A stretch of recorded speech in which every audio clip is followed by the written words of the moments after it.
ဒီနေ့မှာတော့မိုက်စားပြင်စင်တွေနဲ့ဖွင့်လှစ်ထားတဲ့မိုမိုယိုရဲ့မန်လေးမြို့10ဆိုင်လောက်ဆိုင်ခွဲအစ်စ်ကြီးကိုရောက်ခဲ့ပါတယ်ခင်ဗျာအတစ်ဖွင့်လှစ်လိုက်တဲ့မိုမိုယိုရဲ့ဟောဒီဆိုင်ခွဲအစ်စ်ကြီးကမင်္ဂလာမန်လေး Block 4 Unit 5မှာတည်ရှိပြီးတော့တေချာညွှန်းပေးရမယ်ဆိုရင်တော့မင်္ဂလာမန်လေးဟိုတယ်နဲ့အိုရှင်ဂျာလန်ကနေလာရင်ကားပါကင် area အနီးကအတန်နဲ့ Green ကြားမှာတည်ရှိတာပဲဖြစ်ပါတယ်Soft Opening Promotion အနေနဲ့9000ကျပ်ဖို့ပြည့်ရင်900ကျပ် discount 1000ဖို့ပြည့်ရင်1000ကျပ် discount ဆိုပြီး3လပိုင်း20ရက်နေ့အထိ promotion ပေးထားတဲ့အပြင်မကြာခင်မှာလည်းအားလုံးမျှော်နေကြတဲ့ Mysa Promotion တွေနဲ့ Grand Opening ကိုကျင်းပသွားမယ်လို့သိရပါတယ်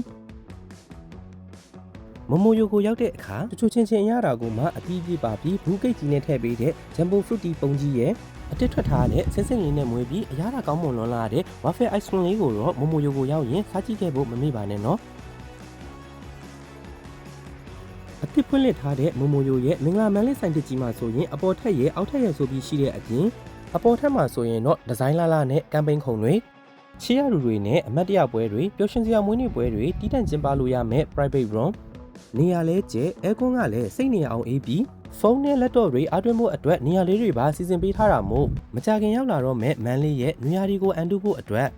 တောက်လိုက်တဲ့အခါတိုင်းလန်းဆန်းသွားစီမဲ့ချိုချိုမွေးမွေးအေးလေးတွေရဲ့နူးညံ့ပြီးအရသာကောင်းမွန်လွန်လာတဲ့ Waffle Ice Cream လေးတွေကိုစားရင်နေရာကျကျမှာအဲကွန်းအေးအေးနဲ့အလုံးလုံးဖို့ Waspy ကောင်းကောင်းရှာနေတဲ့လူတွေကတော့မိုမိုယိုရဲ့မင်္ဂလာမန်လေးဆိုင်တစ်ကြီးကိုအကြိုက်တွေ့ကြမှာအသေးချပါပဲခင်ဗျာ